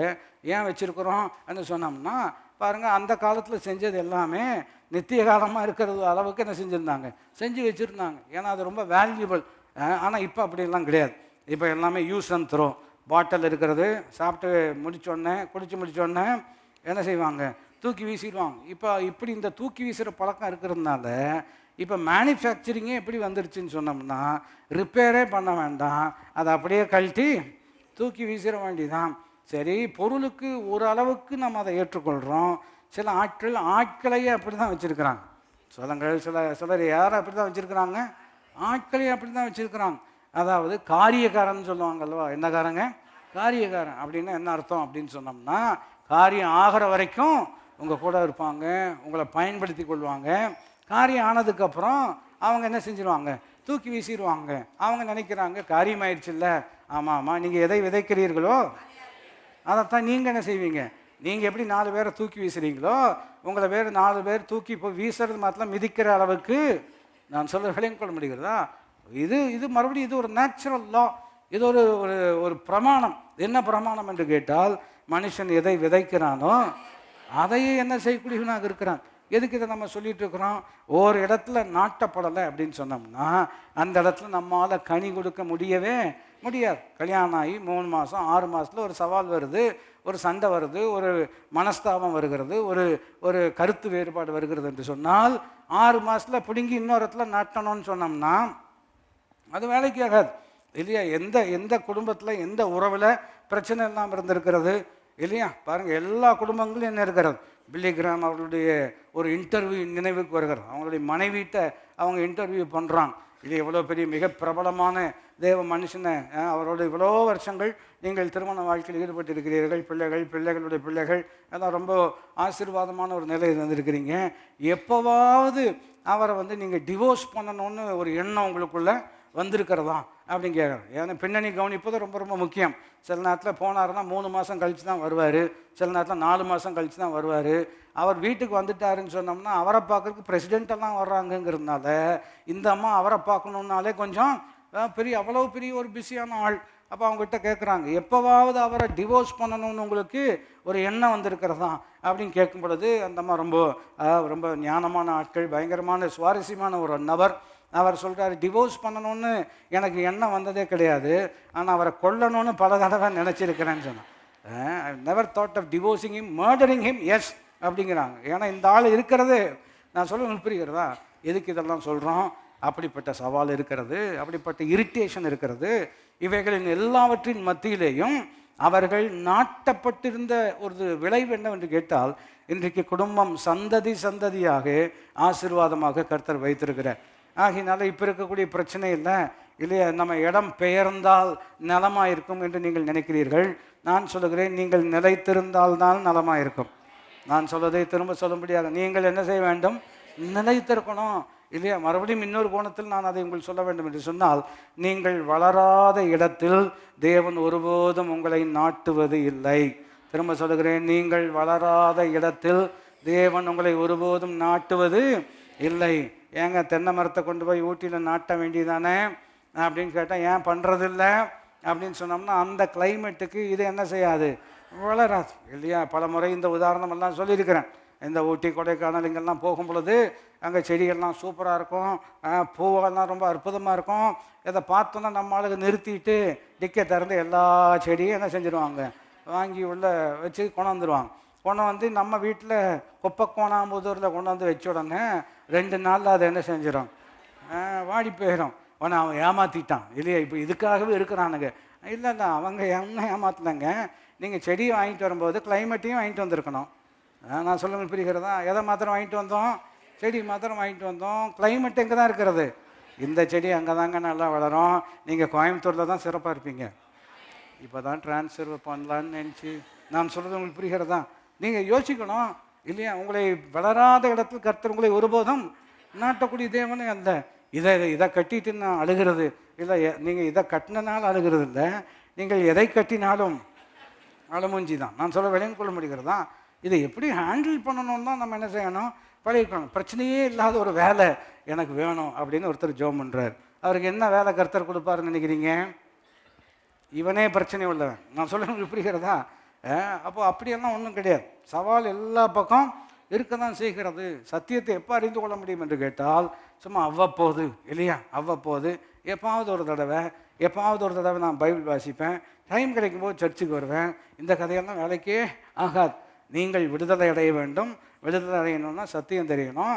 சத்தியம் தெரியணும்னா உபதேசத்தில் என்ன செய்திருக்க வேண்டும்? நிலைத்திருக்கணும்னு சொல்கிறேன். ஆகினால்தான் நான் பாருங்கள், இதெல்லாம் பழமையான உதாரணங்களாக இருந்தாலும் ரொம்ப உண்மையான விஷயங்களாக இருக்கிறது. சில ஜாப் இன்டர்வியூ எல்லாம் பார்த்தீங்கன்னா, எனி கிராஜுவேட் கேன் அப்ளைன்னு போட்டிருப்பாங்க. வாசிச்சிருக்கீங்களா? பார்த்துருக்கீங்களா? இல்லையா? இன்றைக்கி வந்து ஆப்பர்ச்சுனிட்டிஸ் பேப்பர்லாம் வரும் ஞாயிற்றுக்கிழமை. எப்படி இல்லாதது போல் இண்டு குண்டாக இருக்கும். நான் சொல்ல விளங்கிக் கொள்ள முடிகிறது தான். ஆப்பர்ச்சுனிட்டிஸில் வாசிச்சிங்க அப்படின்னு சொன்னீங்கன்னா, சிலர் ஆப்பர்ச்சுனிட்டிஸ் எல்லாம் வாசிக்கிறது கிடையாது. பிரைடு வாண்டட், உமக்கு கல்யாணம் ஆயிடுச்சு அல்லவா, எதையெல்லாம் மிஸ் பண்ணியிருக்கிறேன்னு நான் சொல்ல உங்களுக்கு புரிகிறதா? அதெல்லாம் உட்காந்து வாசிச்சுட்டு இருப்பாங்க. அப்போ குறிப்பு என்ன என்று கேட்டால், எனி கிராஜுவேட் கேன் அப்ளை. அது இங்கிலீஷ் படிச்சிருக்கலாம், ஹிஸ்ட்ரி படிச்சு, வாட் எவர். ஒரு கிராஜுவேட் கேன் அப்ளை அப்படின்னு என்ன அர்த்தம்னா, அவனுடைய அடிப்படை கருத்து என்னவென்றால், அவங்க கிராஜுவேட்டாக இருந்தாங்க அப்படின்னு சொன்னோம்னா 3 வருஷம் காலேஜுக்கு போய் அரியர் இல்லாமல் எல்லா சப்ஜெக்டையும் பாஸ் பண்ணக்கூடிய அளவுக்கு அவர்களுக்கு ஒழுக்கம் இருக்கிறது. இந்த ஒழுக்கம் இருந்தால் இந்த வேலையில் அவர்கள் கட்டாயம் சிறப்பாக இருப்பார்கள். நான் சொல்வது எத்தனை பேருக்கு புரிகிறது? எனக்கு நண்பர் ஒருவர் இருக்கிறார். இப்போவும் அங்கே ரீயூனியனில் அவர் சொன்னார். என்ன சொன்னார்னா, நல்ல வேலை பார் சார்லி, நம்மெல்லாம் செல்ஃபோன் இல்லாத காலத்துலேயே நம்ம படித்து முடிச்சிட்டோம். அவருக்கு இன்னும் 28 அரியர் இருக்குதுங்கிறது நான் சொல்கிற வேலை இன்றைக்கே இருக்கிறோம். அது மாற்றவே கிடையாது. ஆனால் 3 வருஷம் தவறாமல் காலேஜுக்கு போய் ரீயூனியனுக்கெல்லாம் தவறாமல் வருவார். ஆனால் சப்ஜெக்டை மாத்திரம் என்ன செய்யலை, கிளியர் பண்ண முடியல. ஆனால் தொழில் பண்ணுறாரு, சூப்பராக இருக்கிறாரு, எந்த விதமான மாற்றுக்கிறது கிடையாது. அப்போ குறிப்பு என்ன சொல்ல வருகிறோம் என்று கேட்டால், அப்போ ஒரு இடத்துல நிலச்சிருந்தால் தான் படிச்சுக்கொள்ள முடியும். நிலச்சில்லை அப்படின்னு சொன்னோம்னா டிஸ்கண்டினியூ பண்ணிட்டோம். சிலருடைய குடும்ப சூழ்நிலை நிமித்தமாக, இழப்பின் நிமித்தமாக, அது வேற. ஆனால் இது ஒழுக்கக்கேடு நிமித்தமாக ஒரு விஷயத்தை முழுமையாக அவங்க செயல்படுத்த முடியல அப்படின்னு சொன்னோம்னா அவர்கள் அதில் முழுமை பெறவும் முடியாது, அடுத்த தேர்ச்சி நிலைக்கு அவர்களால் வரவும் முடியாது. அப்போ சாதாரண உலக படிப்பு, சாதாரண ஒரு விஷயத்துக்கே இவ்வளோ ஒழுக்கம் தேவை என்று சொன்னால் தேவ சித்தம் செய்வதற்கு கட்டாயம் கிருபை வேண்டும். அதுக்கு நம்ம கொஞ்சம் நிலைத்திருப்பது ரொம்ப ரொம்ப முக்கியம். நிறைய பேர் ஒரு சின்ன சவால் வந்துருச்சுன்னா போதும், உடனே அடுத்த இடத்த பார்க்கறது இல்லையா? இப்போ அந்த ஐடி ஃபீல்டு இருக்கிறதுனால அதில் வந்து மறுபடியும் குறையாக சொல்கிறதுக்கு இல்லாதபடிக்கு ஒரு ஆப்சர்வேஷன் தான். இங்கே ஒரு வேலை செய்கிறாங்க, இனி அப்படி பார்த்துட்டே இருப்பாங்க, அடுத்த ஹையர் கிரேடுக்கு எப்படி நம்ம போனோம் அப்படிங்கிற தவறுன்னு சொல்கிறதுக்கு இல்லை. ஆனால் மறுபடியும் சிந்திப்பது ரொம்ப ரொம்ப முக்கியம். நீங்கள் நிலைத்திருப்பது ரொம்ப ரொம்ப அவசியம். நீங்கள் என் உபதேசத்தில் நிலைத்திருந்தால் நீங்கள் சத்தியத்தையும் அறிவீர்கள், சத்தியம் உங்களை என்ன செய்யும், விடுதலையாக்கும் என்று இருக்கிறோம். அப்போ ஒரு சப்ஜெக்ட் நமக்கு தெரியணும் அப்படின்னு சொன்னோம்னா அங்கே கொஞ்சம் நிலைத்திருப்பது ரொம்ப ரொம்ப அவசியம் என்பதை வேதம் நமக்கு போதிக்கிறதை நாம் கவனிக்க முடியும். ஆகினால being faithful to the word, அதை இன்னொரு கோணத்தில் சொல்ல வேண்டும் என்று சொன்னால் சத்தியத்தில் நிலைத்திருக்கணும். தேவன் உங்களை எந்த சபையில் வைக்கிறாரோ அந்த இடத்துல நீங்கள் நிலைத்திருப்பது ரொம்ப ரொம்ப முக்கியம் இல்லையா? மறுபடியும் இந்த உலகத்தில் இருக்கிற அதே கண்ணோட்டம் தான் எங்கேயும் வந்துருச்சு, சர்ச்சுக்குள்ளேயும் வந்துருச்சு. என்னன்னு கேட்டோம்னா, இந்த சர்ச்சு இல்லைன்னா இன்னொரு சர்ச்சு, அது உண்மை தான் இல்லையா? இந்த சர்ச்சில் இருந்தால் இன்னொரு சர்ச் இருக்கிறது உண்மை, ஏற்றுக்கொள்கிறோம்.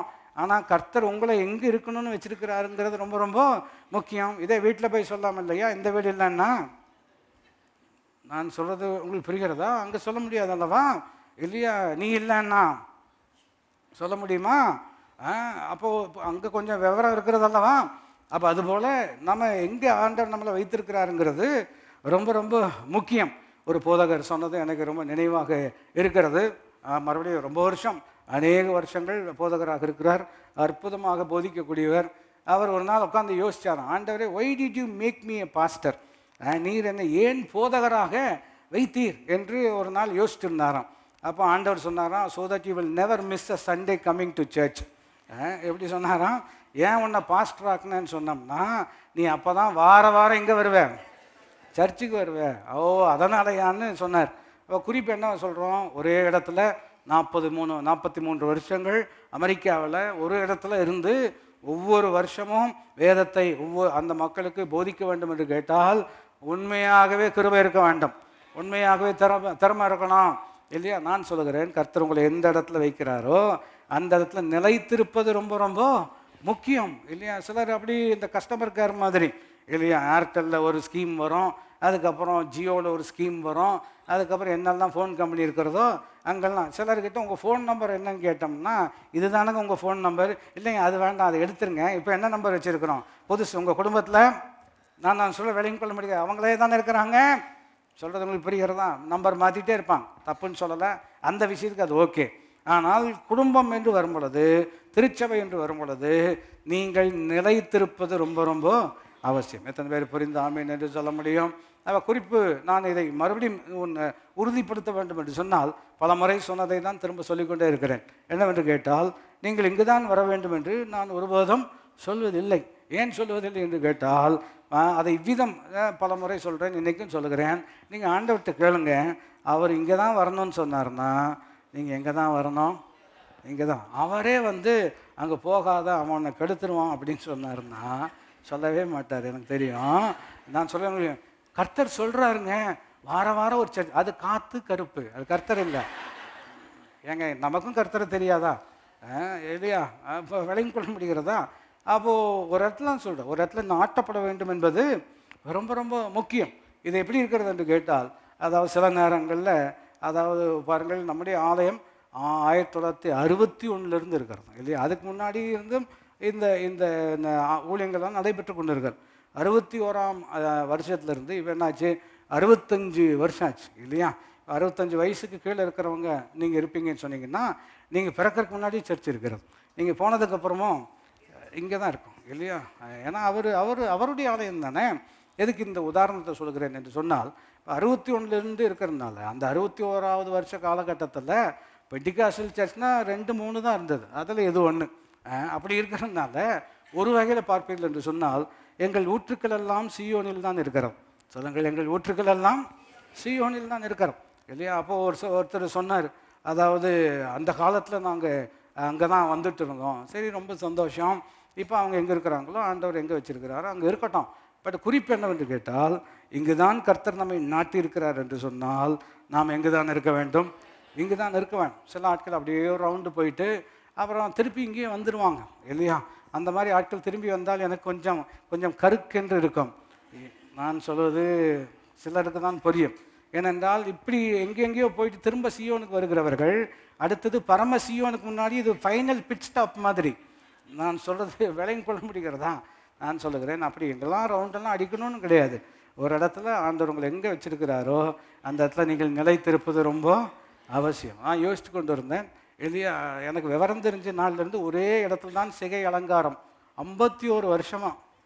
நான் சொல்கிறது சிலர் புரியவே இல்லை, பரவாயில்ல. அதுலேயும் ஒரு ஃபெய்த்ஃபுல்னஸ் தான் இல்லையா? ஒரு தடவை மாறி எங்கேயோ போயிட்டேன் ஏதோ காரணத்தினால. அவர் எப்படி நக்கலாக சொல்கிறான் அப்படின்னு சொன்னோம்னா, நம்ம நண்பர், அண்ணா முடிய வளரலன்னா எப்படி சொல்கிறாருங்க அப்படின்னா, நீங்கள் வரல, வேற எங்கேயும் என்ன செஞ்சுருக்கிறீங்க, போயிருக்கிறீங்க. அப்போ தான் ஆண்டவர் சொல்கிறார், அவன் பாருங்க ஆத்மா மேலே எவ்வளவு அக்கறையாக இருக்கிறாரு. நான் சொல்ல விளையம் கொள்ள முடிகிறதா? குறிப்பு என்ன, மறுபடியும் இது ரொம்ப வருஷமாக ஃபேமிலி காலத்திலேருந்து அப்படியே இருக்கிறதுனால அதுலேயும் ஒரு லாயல்ட்டி தான் இல்லையா? நீங்கள் வண்டி வாங்க போனாலே லாயல்ட்டி போனஸ்னு ஒன்று வச்சுருக்காங்க இல்லையா? அது எதோ ஊக்குவிக்கிறாங்க. நீங்கள் அந்த குறிப்பிட்ட கம்பெனியில் வாங்கியிருந்தீங்கன்னா அதே கம்பெனியில் அது நிலை கொண்டு இருப்பது மெச்சிக்கிறாங்க.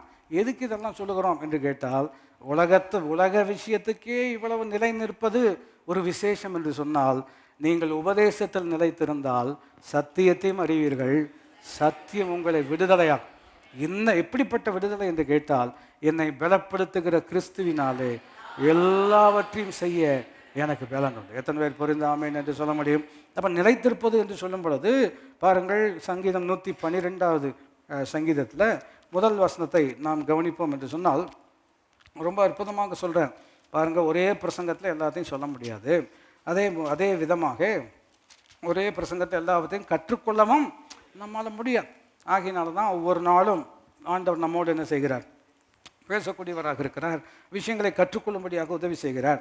இப்போ கவனித்து பாருங்கள், சங்கீதம் 112 இந்த நிலைத்திருப்பது, உபதேசத்தில் நிலைத்திருப்பது, வார்த்தையில் நிலைத்திருப்பது இணைந்து வாசிப்போம் என்று சொன்னால், அல்லேலூயா, கர்த்தருக்கு பயந்து மிகவும் பிரியமாக இருக்கிற மனுஷன் பாக்கியவான்.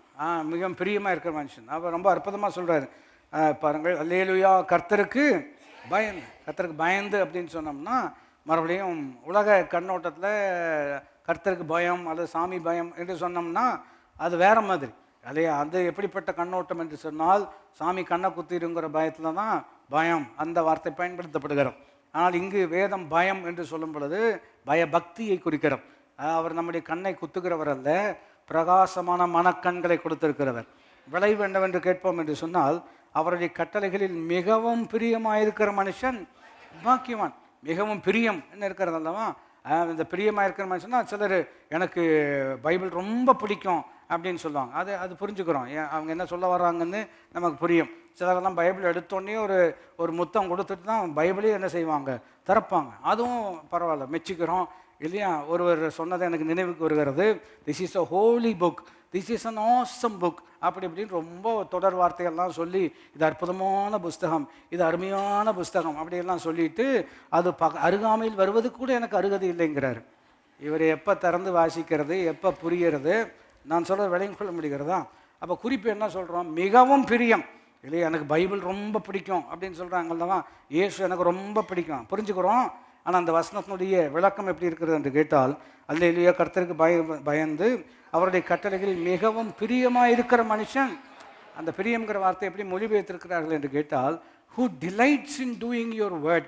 அதாவது மிகவும் பிரியம் என்று சொல்லும் பொழுது உம்முடைய வார்த்தையை செயல்படுத்துவதற்கு, உம்முடைய வார்த்தையை வார்த்தைக்கு கீழ்ப்படிவது எனக்கு மிகவும் எப்படி இருக்கிறது, பிரியமாக இருக்கிறது. எத்தனை பேருக்கு நான் சொல்வது புரிகிறது? எனக்கு பைபிள் ரொம்ப பிடிக்கும் என்று சொல்கிறது ஏற்றுக்கொள்கிறோம், அது ஒரு அற்புதமான ஆரம்ப நிலை. ஆனால் பைபிளில் சொல்கிற மாதிரி செய்கிறது எனக்கு ரொம்ப பிடிக்கும். இப்படி தான் இருக்கும் அமைதியாக. நான் சொல்லுங்க புரிகிறதா? திரும்ப ஆரம்பிப்போம். இதை ஒன்றும் குறை இல்லை, எல்லாம் படிச்சுட்டு தானே இருக்கிறோம். எனக்கு பைபிள் ரொம்ப பிடிக்கும். எப்படிங்க? எனக்கு பைபிள் ரொம்ப பிடிக்கும். அல்லேலூயா. இது எந்த அல்லேலூயான்னு சொன்னோம்னா, பைபிள் சொல்கிற மாதிரி செய்கிறது. ஏன் இவ்வளோ அமைதி? பைபிள் சொல்கிற மாதிரி செய்வது எனக்கு ரொம்ப பிடிக்கும். அல்லேலூயா. நான் சொல்கிறது விளங்கி கொள்ள முடிகிறதா? ஃபஸ்ட் அந்த வார்த்தையினுடைய துணி புரிகிறதா? அல்லேலூயா அப்படின்னா சந்தோஷமாக இருக்கிறாரா இல்லையா? அல்லேலூயா அப்படின்னா என்ன அர்த்தம்? இப்போ வசனத்துடைய விளக்கத்தை புரிஞ்சிச்சுன்னா அல்லேலூயா எப்படி சொல்லணும்? நான் சொல்ல விளங்கி கொள்ள முடிகிறதா? உம்முடைய வேதத்தில் பிரியமாக இருந்து உம்முடைய வேதத்தின்படி செய்வது எனக்கு எப்படி இருக்கிறது? ரொம்ப பிரியமான. அவன் பாக்கியவான். சொல்லுங்கள், அவன் எப்படிப்பட்டவன்? பாக்கியவான் இல்லையா? இப்போ அந்த லென்த் நாட்கள் இருக்கிறது, நல்ல ஒழுக்கங்களை எல்லாம் சிலர் கடைபிடிக்கிறார்கள், ரொம்ப சந்தோஷம்தான். ஏன் அதை வாழ்நாள் முழுவதும் என்ன செய்யலாமே இல்லையா? சங்கீதம் 23 கடைசி எல்லாருக்கும் பிடிக்கிறது அல்லவா? ஜீவனுள்ள நாளெல்லாம். அது ஏன் 40க்குள்ளே நம்ம அடக்கணும் இல்லையா? அப்போ இங்கே குறிப்பு என்னவென்று கேட்டால், ஐ டிலைட் டு டூ யுவர் வில்னு இருக்கிற. அப்போ அப்படிப்பட்டவன் பாக்கியவான். அதுக்கப்புறம் வசனாலாம் கவனிச்சிங்கன்னா பின்ன அதை கவனிக்க முடியாது இருக்கிறோம். ஆனால் வாசிப்பதும் நல்லது தான். அவன் சந்ததி பூமியில் எப்படி இருக்கும்? His family will be very ஸ்ட்ராங்னு இருக்கிறது. ஆங்கில மொழிபெயர்ப்பெல்லாம் வாசிங்கன்னா சிறப்பாக, his children will be very strong. அவனுடைய பிள்ளைகள் எப்படி இருப்பார்கள்? ரொம்ப பலனுள்ளவர்களாக இருப்பார்கள். செம்மையானவர்களுடைய வம்சம் எப்படி இருக்கும்? அவன் சந்ததி ஆசீர்வதிக்கப்பட்டிருக்கும். 3ஆம் வசனம் எல்லாருக்கும் பிடிக்கும். வாசிங்கன்னா, ஆஸ்தியும் ஐஸ்வர்யமும் அவன் வீட்டில் இருக்கும், அவன் நீதி என்றென்றைக்கும் இருக்கும். ஆஸ்தியும் ஐஸ்வர்யமும் சிலிண்டரும் அவன் வீட்டில் இருக்கும். நான் சொல்றது விளங்கி கொள்ள முடிகிறதா? அவன் நீதி என்றென்றைக்கும் நிலைக்கும் இல்லையா? அதுக்கப்புறம் கவனிச்சு பார்த்தா, செம்மையானவர்களுக்கு இருளிலே வெளிச்சம் உதிக்கும், அவன் இரக்கமும். எல்லா பக்கம் இருட்டாக இருந்தாலும் அவன் வீட்டில் லைட் எரியும்னு சொல்கிறார், அவனுக்கு வெளிச்சமாக இருக்கும்னு சொல்கிறார். அதனால தான் ஃபஸ்ட்டு அது அல்லேலூயா என்று ஆரம்பிக்கிறோம் அல்லவா? இது யாருக்கு என்று கேட்டால், எனக்கு பைபிள் ரொம்ப பிடிக்கும்னு சொல்கிறது அல்ல, இருக்கட்டும், ரொம்ப அற்புதமான ஆரம்ப நிலை. எனக்கு பைபிளில் சொல்கிற மாதிரி செய்கிறது எனக்கு ரொம்ப பிடிக்கும். எத்தனை பேர் புரிந்தாமேன்னு சொல்ல முடியும் இல்லையா? அப்போது சிலர் நினைக்கிறாங்க, பைபிள் என்னெல்லாம் சொல்லுதுன்னு தெரிஞ்சிருச்சு அப்படின்னு சொன்னோம்னா இந்த வார்த்தையை திரும்ப சொல்லுவீங்களாங்கிறது மறுபடியும் ஒரு பெரிய கேள்வி கூடி இல்லையா? பைபிள் என்ன சொல்லுகிறது? நான் உங்களுக்கு மன்னிக்கிறது போல. இப்போ மறுபடியும் 112 ஃபஸ்ட்டு வசனம் வாசிக்கலாமா? லேலியா, நான் சொல்ல முடிகிறதா? லேலியா. ஒரு காலத்தில் இந்த அலேலியா சர்ச்னா என்ன அர்த்தம்னு சொன்னால், ஆளே இல்லையா, அதுதான் அலேலியா சர்ச். அப்படி தான் இருந்தது. ஆனால் இப்போல்லாம் மாறி போச்சு. நான் சொல்ல உங்களுக்கு புரிகிறதா? பைபிள் எனக்கு ரொம்ப பிடிக்கும், பைபிளில் சொல்கிற மாதிரி செய்கிறது எனக்கு ரொம்ப ரொம்ப பிடிக்கும். அப்படிப்பட்ட மனுஷன் பாக்கியவான், அவன் ஆசீர்வதிக்கப்பட்டவன். ஆனால் மறுபடியும் கேள்வி என்னவென்று கேட்டால், பைபிளில் சொல்கிறதெல்லாம் இங்கே இப்படி அல்லேலியான்னு சொல்லிட்டு செய்ய முடியுமா? அதை செய்கிறது அவ்வளவு ஈஸியா அப்படின்னு கேட்டிங்கன்னா, சத்தியத்தையும் அறிவீர்கள், சத்தியம் செய்வதற்கு உங்களுக்கு விடுதலை கொடுக்கிறது. இன்னும் சொல்ல வேண்டும் என்று சொன்னால், சத்தியத்தின்படி வாழ்க்கை வாழ்வதை சாத்தியமாக்குகிறது. எத்தனை பேர் புரிந்தாமேன் என்று சொல்ல முடியும்? அப்போ குறிப்பு என்னவென்று கேட்டால், வார்த்தையின்படி செய்வது எனக்கு ரொம்ப பிடிக்கும் அப்படின்னு சொல்கிறாமல்லவா. அப்போ மன்னிக்கிறது பிடிக்கணும், ஆனால் உண்மையை சொல்லணும் அப்படின்னு சொன்னோம்னா அந்த வார்த்தை கேட்டாலே எனக்கு என்ன செய்கிறது? வெறுப்பாக இருக்கிறோம். வெறுப்பாக இருக்கும் காரணம் என்ன கேட்டால், இவங்க பண்ணினதை மாத்திரம் உங்களுக்கு தெரிஞ்சிச்சு அப்படின்னு சொன்னீங்கன்னா நீங்கள்லாம் மன்னிக்கவே. சிலர் எப்படி சொல்கிறாங்க இல்லையா, இதையெல்லாம் மன்னிக்கலாம் ஆனால் இதெல்லாம் என்ன செய்ய முடியாது, மன்னிக்கவே முடியாது. அப்புறம் எப்படி போய் அல்லேலூயா சொல்ல முடியும் திரும்பியும்? அதனால தான் சிலர் என்ன செய்வாங்கன்னா, இந்த அதாவது பாசிட்டிவான மெசேஜ் சொல்லும் பொழுது அதெல்லாம் கேட்குறதுக்கு நிறைய பேர் வருவாங்க. ஆனால் நிறைய நேரங்களில் வந்து பாருங்கள், இப்படிப்பட்ட நம்மை உருவ குத்தக்கூடிய நம்முடைய உள்ளத்தை திறந்து காண்பித்து குறையை காண்பிக்கக்கூடிய வசனங்கள் எல்லாம் வாசித்தோம்னா சிலருக்கு வந்து அப்படியே டப்புன்னு ஃப்ளைட் மோடு போட்டு விட்ருவாங்க மைண்டில். நான் சொல்லுங்க பிடிக்கிறேன், அதை கேட்கவே என்ன செய்ய மாட்டாங்க. ஏன் கேட்க மாட்டாங்கன்னு சொன்னால், கேட்டால் அதன்படி என்ன செய்யணும், நடக்கணும். அது நடக்க முடியாதுன்னு ஏற்கனவே தீர்மானம் பண்ணி வச்சுருக்கிறதுனால அதை என்ன செய்ய மாட்டாங்க, கேட்க மாட்டாங்க. நான் சொல்வது எத்தனை பேர் புரிந்து கொள்ள முடியும்? இப்போ உதாரணத்தை மாற்றி சொல்லலாமே இல்லையா, விசேஷித்த சிறப்பு பாடல் ஆராதனை அப்படின்னு சொன்னால் எல்லோரும் வருவாங்க. விசேஷித்த ஜபம் அப்படின்னு சொன்னால் வரமாட்டாங்க. ஏன் வரமாட்டாங்க அப்படின்னு சொன்னோம்னா, பாட்டு பாடுற இடத்துல என்ன செய்யலாம், பாடிட்டே இருக்கலாம். ஜபம் பண்ணுற இடத்துல ஜபம் பண்ணி தான் ஆகணும். இல்லை நமக்கு தான் 4 ஸ்தோத்திரத்துக்கு மேலே என்ன செய்யாது, வராதே இல்லையா. அப்புறம் ஆண்டவரே ஸ்தோத்திர ஆண்டவரே, உனக்கு தெரியுமில்ல ஆண்டவரே அப்படின்ட்டு நம்ம முடிச்சிடுவோம் இல்லையா. காரணம் உறவு இருந்தால் தானே உறவாட முடியும். அப்படி என்ன தான் நீங்கள் பேசுவீங்களோ தெரியல, 1.5 மணி நேரம் என்ன செய்கிறீங்க, பேசுகிறீங்க அப்படின்னு ஒருத்தவங்களை பார்த்து நம்ம கேட்குறோம். அவங்ககிட்ட அப்படி என்ன தான், இப்போ சிலரெல்லாம் கவனித்து பார்த்தீங்கன்னா இப்போ பாருங்கள், அவங்க தங்கச்சியாக இருக்கலாம், அவங்க தாயாராக இருக்கலாம் இல்லையா, அவங்ககிட்ட 1.5 மணி நேரம் ஃபோன் பேசுவாங்க எக்ஸாம்பிள் இல்லையா. 1.5 மணி நேரம் பேசினதுக்கப்புறம் என்ன பேசுனீங்க அப்படின்னா, அதெல்லாம் ஒன்றுமே இல்லை. இப்போ ஒன்றுமே இல்லாமல் 1.5 மணி நேரம் என்ன செய்ய முடியும், பேச முடியும். அப்படின்னா ஒன்றுமே இல்லைன்னா என்ன சொல்கிறாங்கன்னா, நிறைய இருக்குது, அதெல்லாம் சொல்லக்கூடிய அளவுக்கு நான் சொல்ல விளங்கி கொள்ள முடிகிறதா. அப்போது குறிப்பு என்ன சொல்ல வரோம், இப்போ கவனித்து பார்த்தீங்கன்னு சொன்னோம்னா, இது எனக்கு பிடிக்கும் அதனால் நான் செய்கிறேன். ஆனால் நான் உங்களுக்கு சொல்லுகிறேன், வேதத்தில் எது செய்ய வேண்டும் என்று சொல்லப்படுகிறதோ அதை செய்வதில் பிரியமாக இருக்கிறவன் பாக்கியவான். இப்போ அடுத்த கேள்வி என்னவென்று கேட்டால், அது சொல்கிற மாதிரியெல்லாம் நம்மளால் என்ன செய்ய முடியாது, செய்ய முடியாது. இது இன்னொரு உதாரணம் சொல்கிறேனே, இதை நீங்கள் நிதானித்து சிந்திக்கும்படியாக பைபிளில் ஆண்டவர் சொல்கிறாரு இல்லையா. அதாவது கைமாறு கருதாமல் கொடுக்கணும்னு சொல்கிறார். சொல்லுங்கள் இப்போ அல்லேலூயா. நான் சொல்ல விளங்கி கொள்ள முடிகிறதா, கைமாறு கருதாமல் கொடுக்கணும்னு சொல்கிறார். எத்தனை பேர் அவர் வார்த்தையின்படி செய்வது எனக்கு ரொம்ப பிடிக்கும், பைபிள் பார்த்தீங்கன்னா அவ்வளோ சொல்ல முடியுமா இல்லையா. ஒருத்தர் வந்து வேறு சர்ச்சுக்கு போயிட்டார் எக்ஸாம்பிள் இல்லையா, உண்மையான உதாரணம் தான்.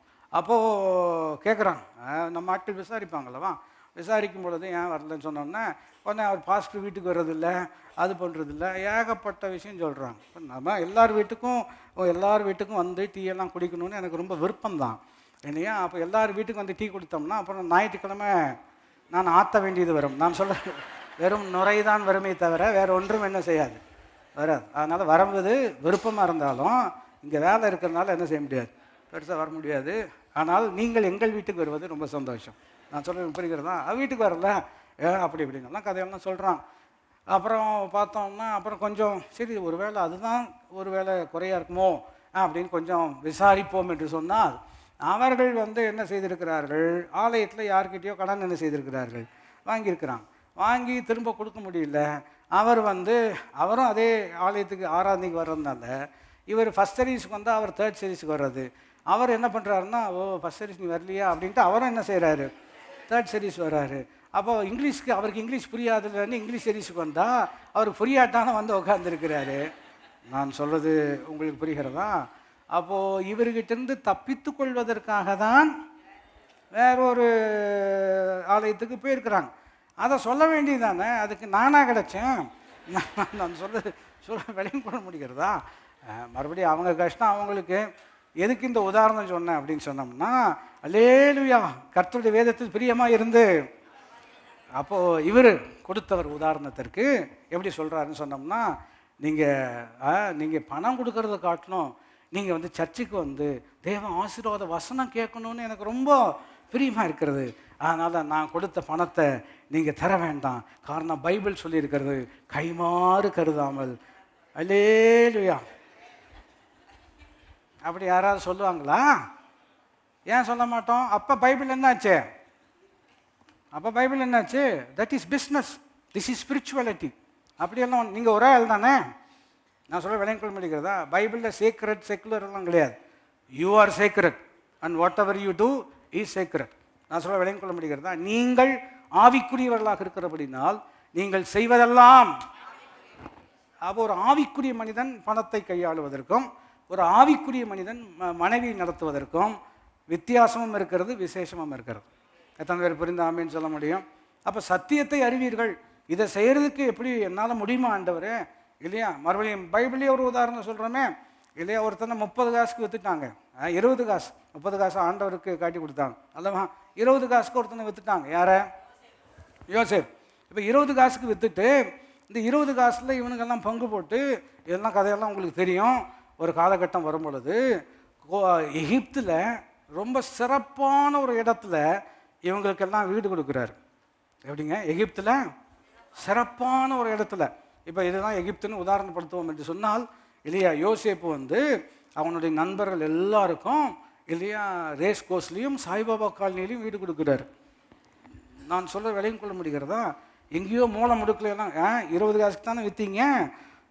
20 வருஷத்துக்கு முன்னாடி என்ன 20 காசுக்கு விற்றீங்கன்னா பணவீக்கம் இதெல்லாம் கணக்கு போட்டு அப்போ இருக்கிற வேல்யூக்கு கணக்கு போட்டோம்னா என்ன இவ்வளோ பணத்துக்கு வித்திருக்கீங்க, அதுக்கெல்லாம் வட்டி போட்டோம் அப்படின்னு சொன்னோம்னா நீங்கள்லாம் எங்கே இருக்க வேண்டும் என்று கேட்டால் நஞ்சப்பா ரோட்டில் ஒரு இடம் இருக்கிறது. நான் சொல்லுவது எத்தனை பேருக்கு புரிகிறது? அப்படி பண்ணலையே. இப்போ பெரிய வீடு கொடுக்குறார். இன்னும் சொல்லணும்னா யோசேப்பு வந்து அவங்கள எல்லாரையும் உட்கார வச்சு விருந்து கொடுக்குறாரு. பார்த்து சாப்பிடுங்க அப்படின்னு சொல்கிறாரு. இந்த 20 காசு எடுத்தவனுக்கு என்ன தோணுது அப்படின்னா, ரசத்தில் வச்சுருப்பாங்களா, பாயாசத்தில் வச்சுருப்பாங்களா, குழம்பில் வச்சுருப்பாங்களா? ஏன்னா நம்ம பண்ண ஊழியம் இருக்கிறதல்லவா, அப்படிப்பட்ட ஊழியம். இவருடைய இமெயில் அட்ரஸ் என்னன்னா soandso@uliam.com. நான் சொல்ல விலையும் கொள்ளப்படுகிறதா? அப்போது விலையும் கொள்ள வேண்டிய விஷயம் என்னென்னா, சாப்பிடுங்கன்னு சொல்கிறார். சாப்பிடுங்கன்னு சொன்னோன்னே இவங்களுக்கு என்ன ஞாபகம் வருதுன்னு சொன்னோம்னா, இவன் கொண்டு வந்த சாப்பாட்டை சாப்பிட்டதுக்கு அப்புறம்தான் இவனை என்ன பண்ணோம். அப்போது அதே மாதிரி நம்மளை சாப்பிட வச்சு செய்ய போகிறான் போல இவன் அப்படின்னு. இல்லை, அவர் சொல்கிறாரு, நீங்கள் அப்படி நினைக்கணும்னு அவசியமே கிடையாது. நீங்கள் தீமைக்கு செய்திருக்கலாம், கர்த்தர் நன்மைக்கு இது செய்திருக்கிறார். அல்லேலூயா. நான் எதுக்கு எந்த அல்லேலூயா சொல்கிறேன்னா, அல்லேலூயா, கர்த்தருக்கு பயந்து அவருடைய கட்டளையில் மிகவும் பிரியமாக இருக்கிற மனுஷன். எத்தனை பேர் புரிந்த ஆமீன்னு சொல்ல முடியும்? இப்போ கவனித்து பாருங்கள், எவ்வளோ பெரிய ஒரு அற்புதமான இதுதாங்க. சத்தியத்தை அறிந்து சத்தியம் உங்களை என்ன செய்யும்? விடுதலையா. இப்போ இதை இன்னொரு கோணத்தில் சொல்லணும்னு சொன்னோம்னா, நீங்கள் வந்து நம்ம விற்றுட்டீங்க, 20 காசு அடிச்சுக்கிட்டீங்க, நீங்கள் என்னமோ பண்ணிட்டீங்க. ஆனால் ஒரு வகையில் பார்க்க வேண்டும் என்று சொன்னால், நீங்கள் செய்த தீமையை பார்க்கிலும் ஆண்டவர் எனக்கு செய்த நன்மை ஒப்பிடவே முடியாது. சொல்லுங்கள், நீங்கள் செய்த தீமையை காட்டிலும் ஆண்டவர் செய்த நன்மை. ஆண்டவர் எப்படி நன்மை செஞ்சுருக்கிறாரு பாருங்கள். மறுபடியும் அதையெல்லாம் யோசிப்பது ரொம்ப அவசியம். சிறையில் இருக்கிறாரு இல்லையா, 2 வருஷம் அந்த ஆள் நினைக்கவே இல்லை, மறந்துட்டான். ஆனால் ஆண்டவர் எப்பொழுது யாரை நினைவு கூற வைக்க வேண்டுமோ அவர்களை நினைவு கூற வைப்பார். உங்கள் நினைவே சிலருக்கு வராமல் இருப்பது தான் உங்களுக்கு நல்லது. உங்களை நினைக்காமல் சிலரை அப்படியே வச்சுருப்பார். அவங்கள நீங்களே ஃபேஸ்புக்கில் போய் நினைப்பூட்டாமல் இருப்பதும் நல்லது. நான் சொல்வது கொஞ்சம் பேருக்கு அது இட் வில் ஸ்பீக் வால்யூம். நான் சொல்ல புரிகிறதா? அப்போ நினைக்கல, மறந்துட்டான். இன்னும் சொல்லணுன்னா, இவனை மறக்க வச்சதே யார் தான்? ஆண்டவர் தான். இவனை நினைப்பூட்டினதும் யார் தான்? ஆண்டவர் தான் இல்லையா. பல வருஷங்கள் சிறையில் இருக்கிறாரு, ரிலீஸ் ஆகி வர்றார் இல்லையா. நீங்கள் அப்படி தான் அதை யோசிக்கணும். அவன் எழுந்து சவரம் பண்ணி பார்வோனுக்கு முன்பாக வந்து நிற்கிறான். பார்வோனுக்கு அவனுக்கு இருக்கக்கூடிய கான்வர்சேஷன் எவ்வளோ நேரம் இருக்கும்னு நினைக்கிறீங்க? சும்மா யோசிச்சு பார்க்கலாமே இல்லையா. அவர் கனவு சொல்கிறார், 7 வருஷம். Right okay. இப்போ ஒரு விளக்கம் சொல்கிறதுக்கு எவ்வளோ நேரம் ஆகும்? கனவு சொல்கிறதுக்கு எவ்வளோ நேரம் ஆகும்? விளக்கம் ரொம்ப சிம்பிளான விஷயம். மேக்ஸிமம் ½ அன் ஹவர்னு வச்சுக்கோமே. எவ்வளோங்க? கூடுதலாக போனால் எவ்வளோ நேரம் ஆகும்? 1/2 மணி நேரம். இந்த 1/2 மணி நேரத்தில் ஒரு கான்வர்சேஷன் போகுது, கருத்து பரிமாற்றங்கள் எல்லாம் நடைபெறுகிறது. இந்த அரை மணி நேரத்தினுடைய முடிவை நீங்கள் பார்ப்பீர்கள் என்று சொன்னால் பார்வோன் சொல்கிறாரு இல்லையா, இந்த ஞானம் உள்ள இந்த விசேஷித்த ஆவியுள்ள மனிதன் எகிப்திலேயே எங்கும் இல்லாமல் இருக்கிறபடினால நான் உன்னை எகிப்து முழுவதுக்கும் உன்னை அதிபதியாக வைக்கிறேன். அடிமையாக வந்தவன் எவ்வளோ நேரம் ஆச்சுங்க? அந்த வருஷங்கள்லாம் இருக்கட்டும், இதை மாத்திரம் முக்கியப்படுத்தும். எவ்வளோ நேரம் ஆச்சு?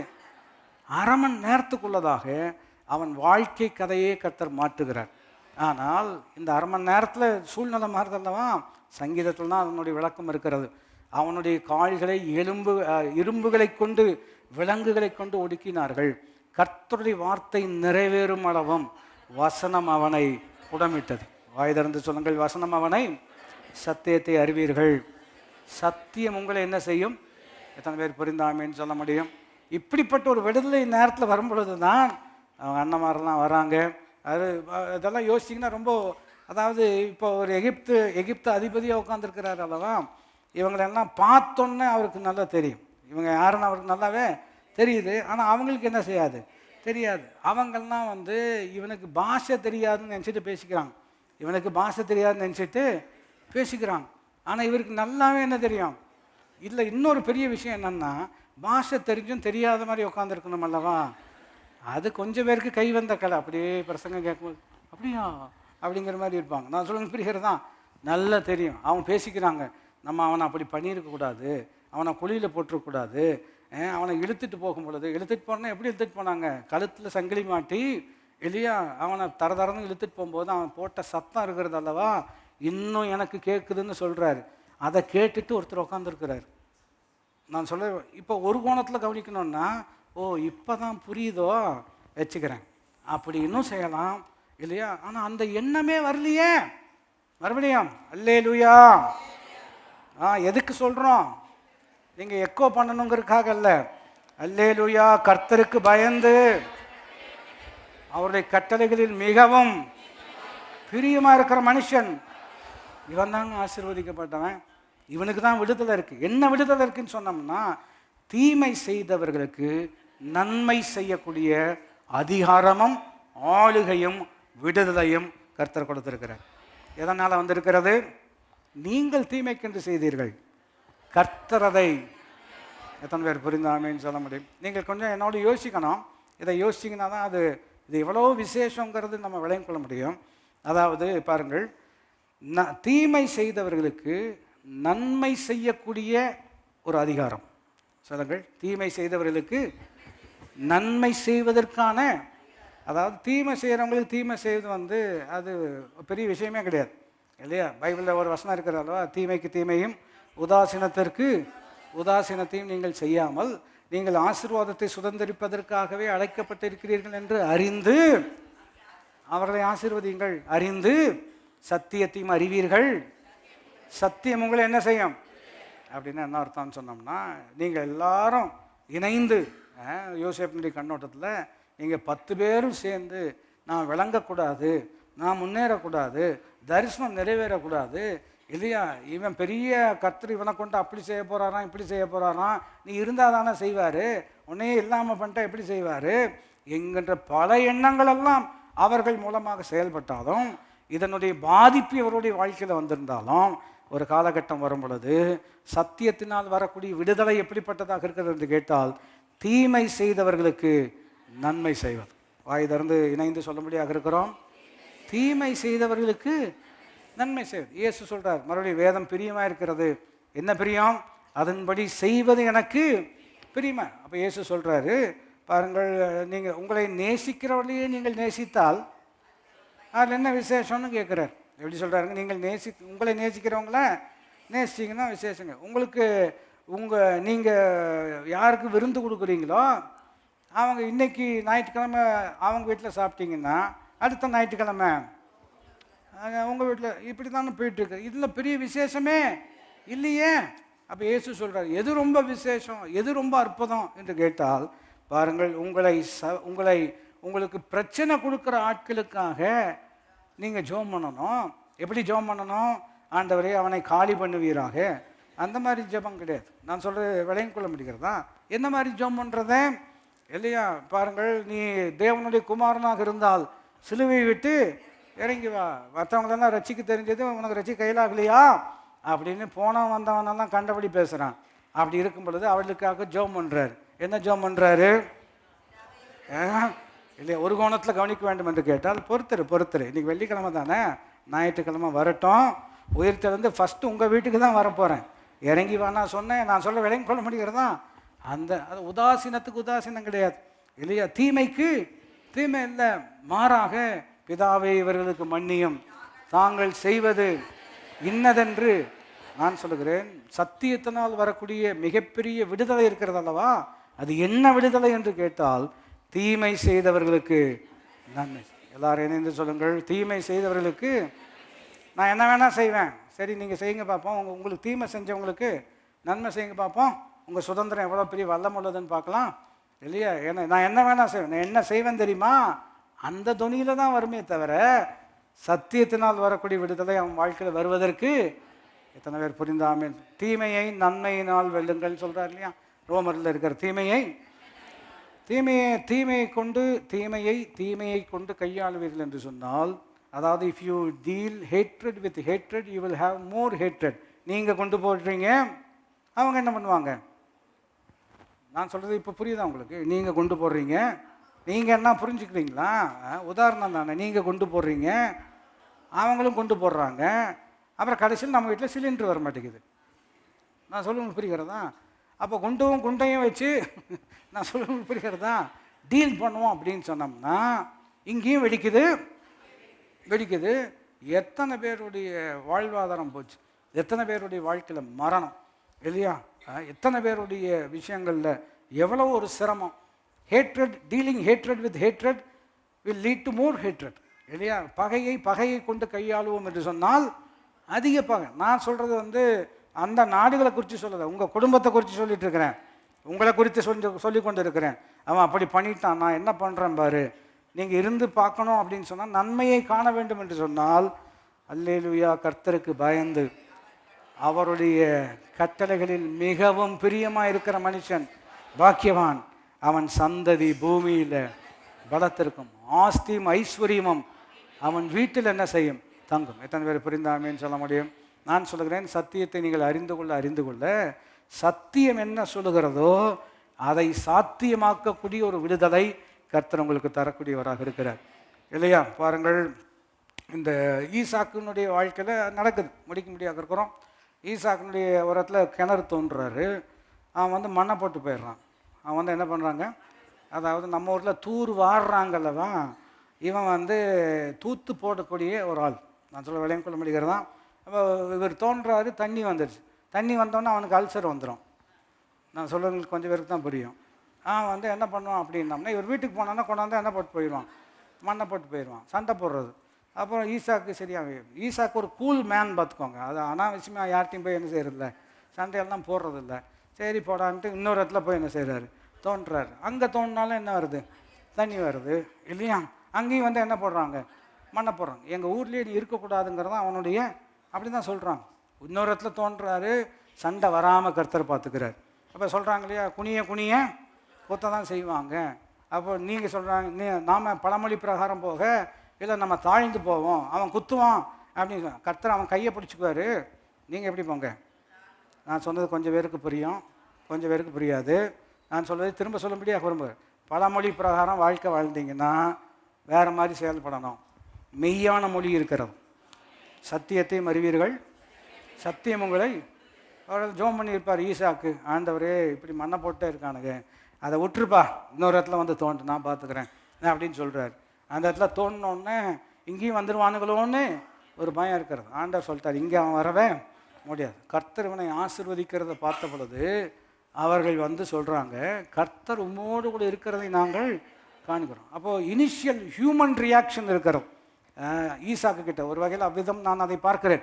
ஹியூமன் ரியாக்ஷன் எப்படி இருக்கிறதுன்னு கேட்டால், நீங்கள் தானே ஊர்லேருந்து என்னை துரத்துனீங்க அப்படின்னு சொல்கிறேன். நீங்கள் தான் ஊரில் இருக்கக்கூடாதுன்னு துரத்தி விட்டவங்க தானே நீங்கள் அப்படின்னு ஆரம்பிக்கிறாரு. ஆனால் அதுக்கப்புறம் பார்த்தீங்கன்னா, சத்தியத்தை அறிவீர்கள், சத்தியம் உங்களை விடுதலையா. அப்படி வந்தவங்க எல்லாருக்கும் ஈசாக்கு மிகப்பெரிய விருந்து பண்ணினான். சொன்ன ஈசாக்கு என்ன செய்தான், விருந்து பண்ணினான். நான் இதை முன்பு ஒரு முறை பிரசங்கம் பண்ண பொழுது இந்த வார்த்தை எனக்கு நினைவு வந்திருக்கிறது, திரும்பவும் வருகிறது. நான் சொல்கிறேன், உங்களை துரத்தி விட்டவர்களுக்கு விருந்து பண்ணக்கூடிய அளவுக்கு சத்தியம் உங்களுக்குள் தெய்வீக மாற்றத்தை ஏற்படுத்தும். எத்தனை பேர் புரிந்து ஆமேன்னு சொல்ல முடியும்? துரத்தி விட்டவர்களுக்கு விருந்து. ஒரே உதாரணம், இதெல்லாம் சூப்பரான உதாரணம். எலிசா பிடிக்கும்படி ஆள் வர்றாங்க இல்லையா? வரும்பொழுது எலிசா ஜோம் பண்ணுறார், ஆண்டவரே இவர்களுக்கு கண்மயக்கம் உண்டாட்டும். உடனே அவங்களுக்கு எலிசா கிட்டே வந்து கேட்குறாங்க, ஏங்க எலிசா எங்கே இருக்கிறாரு அப்படின்னு கேட்குறாங்க. அப்படிங்களா, வாங்க கூட்டிகிட்டு போகிறேன்ட்டு இவரை கூட்டிகிட்டு போகிறார் இல்லையா? அவங்களெல்லாம் கூட்டிகிட்டு போய் இல்லையா சென்டர் ஆஃப் த டவுன், அந்த இடத்து பட்டணத்துடைய மையத்துக்கு கூட்டிகிட்டு போயிட்டு ஜோம் பண்ணுறாரு, ஆண்டவரே இவங்களுடைய கண்களை திறப்பீராங்க. திறந்தோன்னா பார்த்தா எங்கே இருக்கிறாங்க, நடுவில் வந்து மாட்டியிருக்கிறாங்க. அப்போ நம்ம ராஜா சொல்கிறார், என்ன இஸ்ரவேல் ராஜா என்ன சொல்கிறாருன்னா, இவங்களெல்லாம் வெட்டலாங்கிறார். அப்போது எலிசா சொல்கிறாரு, நீ யுத்தம் பண்ணி கொண்டு வந்த மாதிரி பேசாத, கர்த்தர் இவங்களை என்ன செஞ்சுருக்கிறார், இவங்களெல்லாம் வெட்டலாம் கூடாது, இவங்களுக்கு எந்த தீமையும் செய்யக்கூடாது, இவர்களுக்கு விருந்து செய்ய வேண்டும். இவங்களுக்கு என்ன செய்ய வேண்டும்? விருந்து செய்ய வேண்டும். நீங்கள் அந்த பகுதியெல்லாம் வாசிச்சிங்கன்னா சூப்பராக இருக்காது. அவங்க வந்து நல்லா சாப்பிட்டுட்டு போனவங்க அதுக்கப்புறம் விரோதமாக, அப்போ ராஜா நினச்சிருக்கலாம், இந்த விருந்தை முன்னமே போட்டிருந்தோம்னா இந்த பிரச்சனையே என்ன செஞ்சுருக்காது, வந்திருக்காது. நான் சொல்வது எத்தனை பேர் புரிந்து கொள்ள முடியும்? நான் உங்களுக்கு சொல்லுகிறேன், சத்தியத்தை அறிவீர்கள், சத்தியம் உங்களை, இது எந்த மாதிரி விடுதலை அப்படின்னு சொன்னோம்னா, தீமை செய்தவர்களுக்கு நன்மை செய்யக்கூடிய அற்புதமான ஒரு விடுதலை இல்லையா? நமக்கு விரோதமாய் வந்தவர்களுக்கு நன்மை செய்யக்கூடிய ஒரு அற்புதமான ஒரு விடுதலை. இது வேறு யாருமே செய்ய முடியாதுங்க, இயேசு மாத்திரம்தான் செய்ய முடியும் இல்லையா? 11 பேரும் அவரை விட்டு ஓடி போனார்கள். வந்த 11 பேரையும் மறுபடியும் ஏற்றுக்கொண்டு அதில் ஒரு ஆளை சென்னை வரைக்கும் அனுப்ப முடியும் என்று சொன்னால் அது அவரால் மாத்திரம்தான் முடியும். நான் சொல்கிறேன், அந்த தேவன் தான் நம்முடைய தேவன். சத்தியத்தினால் வரக்கூடிய விடுதலை கர்த்தர் நமக்கு தருவாராங்க. எல்லாரும் எளிமை நின்றவர்களாக தேவனை நோக்கி பார்க்கக்கூடிய அற்புதமான நேரம் இந்த நாளில். உங்களுடைய குடும்ப சூழ்நிலை, உங்களுடைய வியாபார நிலையில் இருக்கக்கூடிய சவால்களை சத்தியத்தை கொண்டு நீங்கள் மேற்கொள்ள, நீங்கள் நிலை நிற்க நீங்கள் அசைக்கப்படுவதில்லை, காற்றோடு அடித்து கொண்டு போகப்படுவதில்லை, சூழ்நிலை உங்களை நிலை பெயரச் செய்ய போவதில்லை.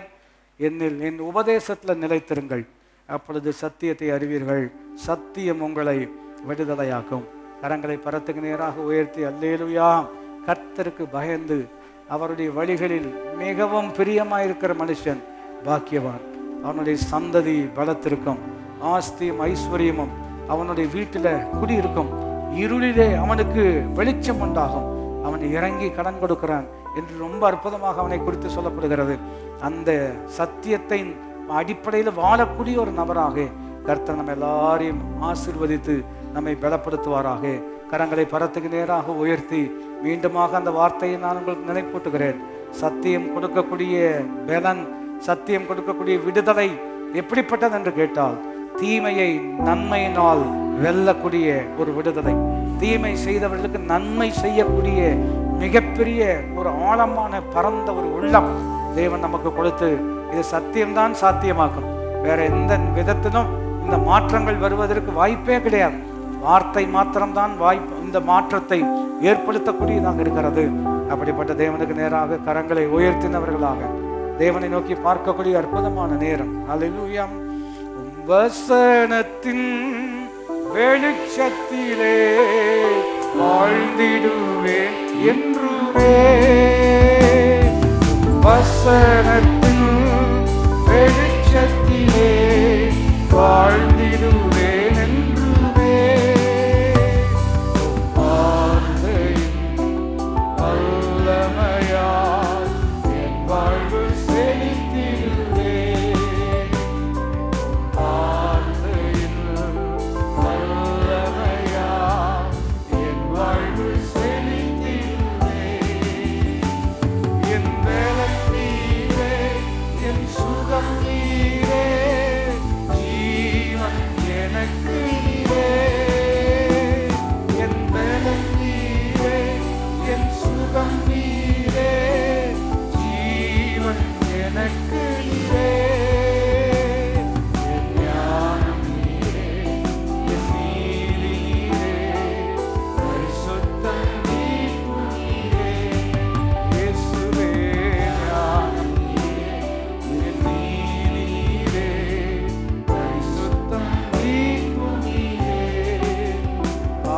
கரங்களை பரத்துக்கு நேராக உயர்த்தி, ஆண்டவரே உண்மையில நாங்கள் விசுவாசம் வைத்திருக்கிறோம், விசுவாசிக்கிற எங்களை பார்த்து என் உபதேசத்தில் நிலைத்திருங்கள், அப்பொழுது மெய்யாகவே என் சீஷர்களாக இருப்பீர்கள், சத்தியத்தையும் அறிவீர்கள், சத்தியம் உங்களை விடுதலையாகும்.